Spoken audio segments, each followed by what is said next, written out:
Hey guys, coming at you from Atlantic City. So, so being an entertainer, a lot of people ask me, they say, Jason, who influences you? Like, what are some of the, people out there, singers or whatever, other artists that have really influenced you? So it got me thinking, and you know what? I think what I decided to do was put together a little video. I'm gonna put together a little top 10 or top 5 people in pop culture now that have really influenced me. All right, so here we go. Check this out.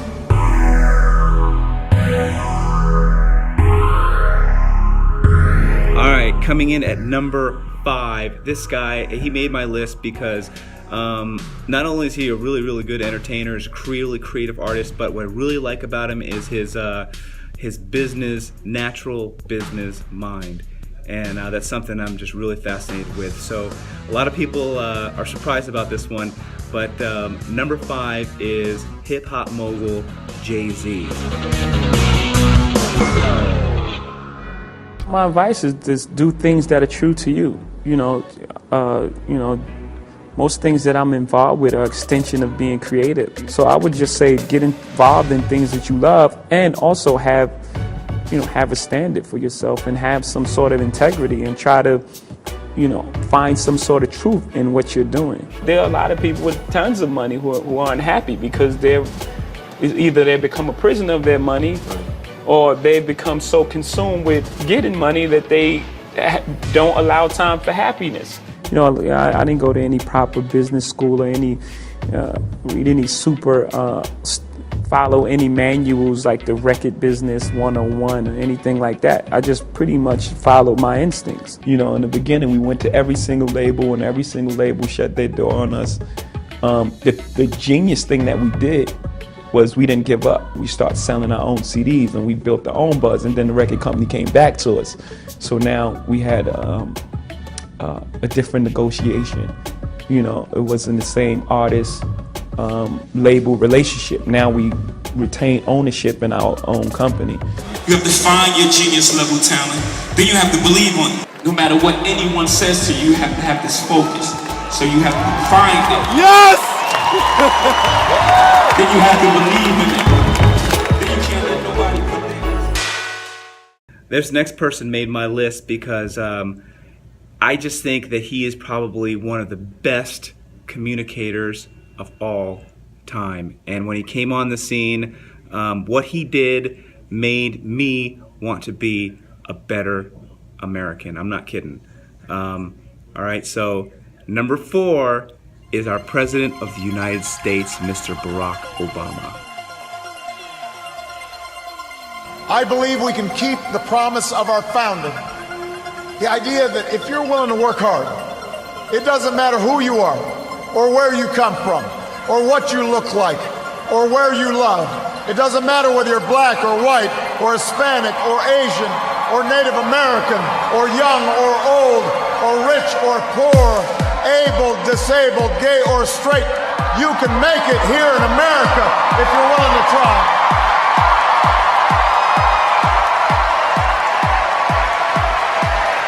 I believe we can seize this future together, because we are not as divided as our politics suggest. We're not as cynical as the pundits believe.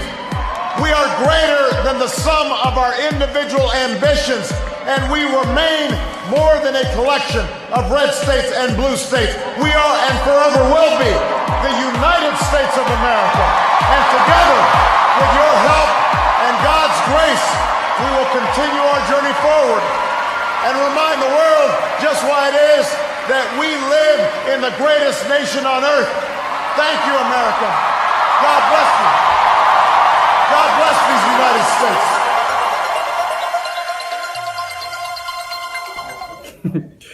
Can you tell it's our day off? It's my day off. See, look, I haven't shaved. It's my day off. I don't have to shave today. All right, so this next woman made the list because, you know what, I just think she's an amazing communicator. She's a natural teacher. So check this out. The next woman is Hillary Clinton. No, I'm kidding. I'm just kidding. I just lost a lot of viewers. Okay, so this this next woman, she's on the list because I just think that she's just a natural teacher. She's a leader, and when she came on the scene, she just made history. So every time she's on television, I usually kind of stop and listen to what she says. All right, so that's why coming in at number 3 is Oprah Winfrey.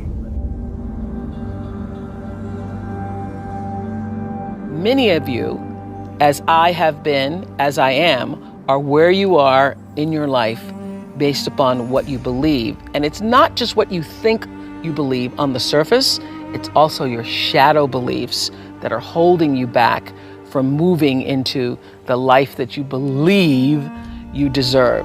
What I know is if you're not looking at the shadows, if you're not looking at what is subconsciously running through the tape in your mind, telling yourself you're not good enough, you're not worthy enough, you're not smart enough, you're not enough, which is a tape that's playing for a lot of people. If you're not conscious of that, then you end up acting out of that belief system and not out of what you know to be the truest or want to be the truest for yourself. You are responsible for your life. And if you're sitting around waiting on somebody to save you, to fix you, to even help you, you are wasting your time because only you have the power to take responsibility to move your life forward. And the sooner you get that, the sooner your life gets into gear. This is what I know from doing 25 years and thousands of interviews on The Oprah Show. It does not matter where you come from. I have seen people come out of the desert, walk across the desert, being born in the most dire of circumstances. Doesn't matter what your mama did, whether she did or had a PhD or no D. What matters is now, this moment, and your willingness to see this moment for what it is, accept it, forgive the past, take responsibility, and move forward. This next entertainer, man, what can I say? What can I say? I tell you, the one thing I think I will say is that, you know, when he came on the scene, I think that it was the first time that the racial barriers really started to break down for the first time in pop culture. And he was such an important part of that happening. I remember because I lived it back in the 80s. And I also have to say thank you to this man because I make my living portraying and giving respect to him. You know who it is. So coming in at number 2 is the king of pop, Mr. Michael Jackson. I'm a great fan of art. I love Michelangelo. Mm-hmm. If I had a chance to talk to him or read about him, I would want to know about what inspired him to become who he is, the anatomy of his craftsmanship. The biggest influence for me was the 60s, the Motown and the Beatles and the Carpenters. When I was just real little, I used to watch Sammy Davis, Fred Astaire, and James Brown, and just dancing about the house. With any type of creation, you create what's inside of you. Subconsciously, what influences you. I'm a fantasy fanatic, and anything that takes you off into another world. To become moved. You have something within your records that everybody just loves. Boy, I couldn't say. I just created, and I'm honored that the public enjoy what I do. I'm most comfortable on stage than any place in the world. Being around, everyday people and stuff, I feel strange. I do. Shy? Yeah. When they're all holding hands and everybody's rocking and all colors of people are there, all races, and it's the most wonderful thing, and politicians can't even do that. On stage is the greatest place in the world. It's just, you just light up on stage. It's magic.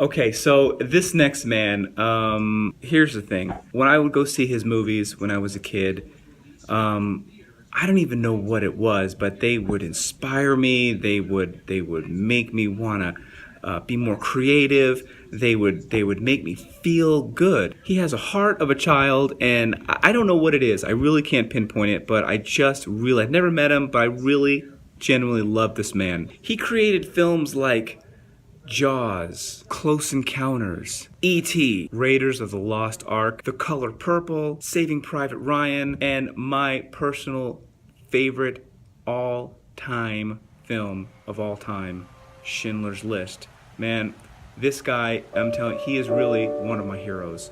Number one, the man, Steven Spielberg.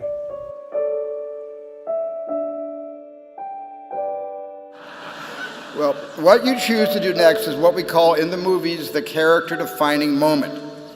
Now, these are moments you're very familiar with, like in the last Star Wars, The Force Awakens, when Rey realizes the Force is with her, or Indiana Jones choosing mission over fear by jumping into a pile of snakes.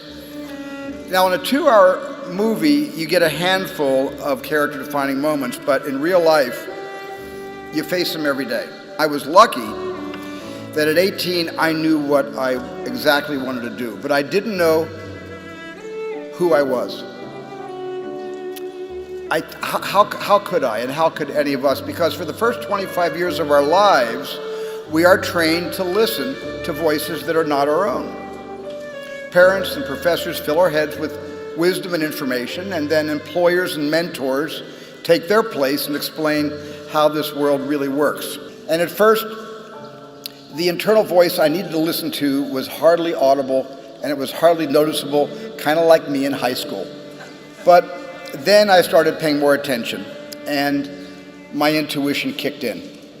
And I want to be clear that your intuition is different from your conscience. They work in tandem, but here's the distinction. Your conscience shouts, here's what you should do, while your intuition whispers, here's what you could do. Listen to that voice that tells you what you could do. Nothing will define your character more than that. Love, support, courage, intuition. All these things are in your hero's quiver, but still, a hero needs one more thing. A hero needs a villain to vanquish, and you're all in luck.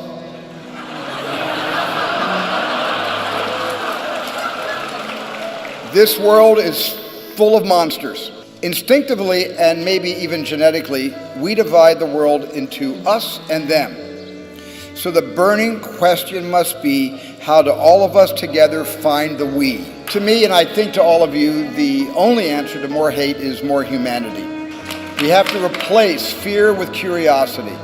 We'll find the we by connecting with each other, and by believing that we're members of the same tribe, and by feeling empathy for every soul, even Yaleys. And I've imagined many possible futures in my films, but you will determine the actual future, and I hope that it's filled with justice and peace. And finally, I wish you all a true Hollywood-style happy ending. I hope you outrun the T-Rex, catch the criminal, and for your parents' sake, maybe every now and then, just like E.T., go home.